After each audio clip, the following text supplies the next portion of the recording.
What's up, guys? We're on our final theological system as we continue to discuss the unity of Scripture.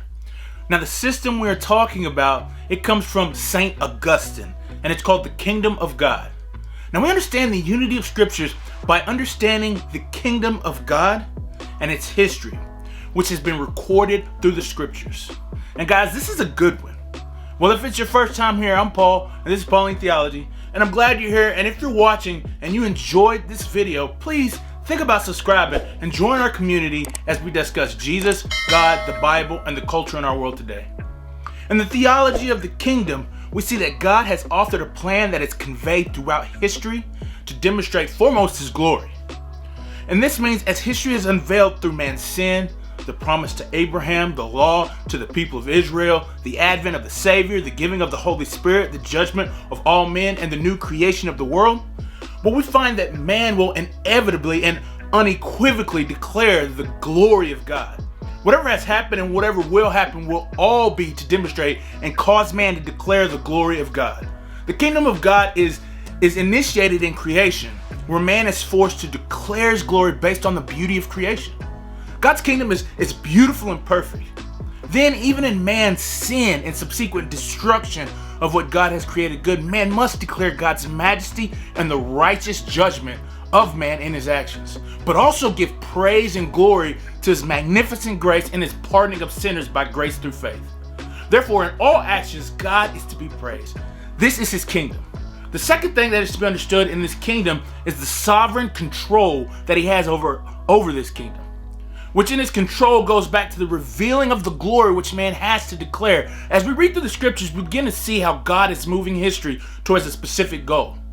Often in other philosophies and religions, a cyclical motion is the view of history. Everything that happens just in cycles. History repeats itself. However, this is not the case. See, God has a goal in place and a plan to achieve it. His kingdom has a direction to which all of us should long to see, and that direction is new creation, where all will be set right again and we will worship God as that was intended from the very beginning.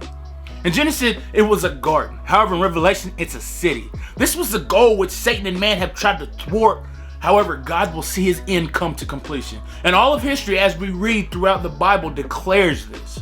This is how the unity of Scriptures is conveyed in the kingdom of God. You see, history declares God's actions. And I know you have probably heard history is His story. Well, this is absolutely true. Because when we look at God's sovereignty through history, we see the means by which He achieves His goal of displaying His glory and having the city of God. This is through Jesus. From the time sin entered the world, we see glimpses of the way, the one who overcomes the world, the Messiah, Jesus. There is the promise in the garden, the salvation through the ark, the promise of a son and a nation, the giving of the law, and the promise of an eternal kingdom. Each of these pre-configured or revealed who Christ was to be. As a matter of fact, these pictures in the Old Testament are how we recognize that Jesus is the one in whom we are to look to. Not essentially because Jesus said this about Himself, but because He was spoken or foretold about through God's history, His story. And this is a powerful understanding of the kingdom of God. Recognizing God's sovereignty through history and displaying our way of salvation in Christ alone. But just as the Old Testament foreshadowed the New, so the New Testament speaks to what it will be like in the age to come. Because of the reliability of the Old Testament revealed in the New Testament, man, we can have confidence, man, and faith as to what the New Testament has said about the age to come. Understanding the unity of Scriptures helps us to maintain hope in the return of Christ and the resurrection of our bodies. This hope is built upon the foundation of understanding how the Old and the New Testaments are unified. So let's return back to the original purpose of the kingdom of God theology. This is the glory of God. I said earlier that the glory of God will be displayed no matter what. Man is forced to declare the glory of God and the righteous judgment of sinners and His marvelous grace to sinners. So the kingdom of God theology speaks of this often. And since the fall, there have been two cities cohabiting in existence. And these are the city of man and the city of God.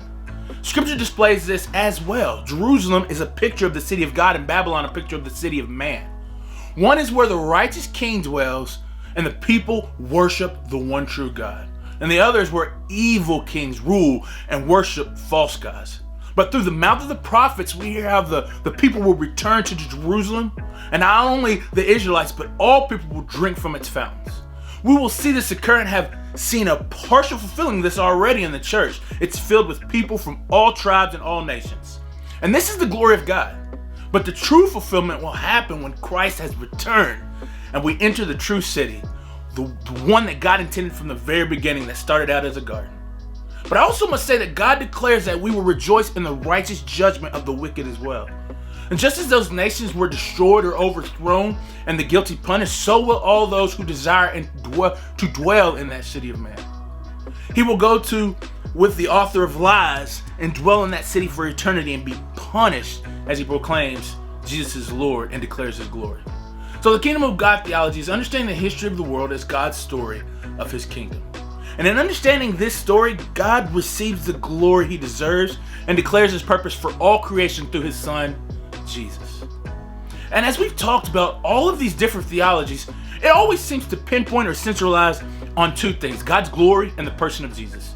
Any theology that will seek to unify the Bible will have those two ideas at the center of it. And our small study of all of these different theological systems that we have gone through was the main idea I wanted you guys to see. It always comes down to God's glory and the person of Jesus. Of course, we see God's love for man, but that is demonstrated in the exaltation of Jesus. When Jesus is glorified, God is glorified, and that is because God righteously judges or graciously saves through Jesus. And I hope that you can take one of these or all of these and help them to develop your understanding of the unity of Scripture. However, even if any of these, none of these systems work for you, because they all have flaws, since a man did create them, and though we seek to grow and love Christ in the most profound way, we do make mistakes.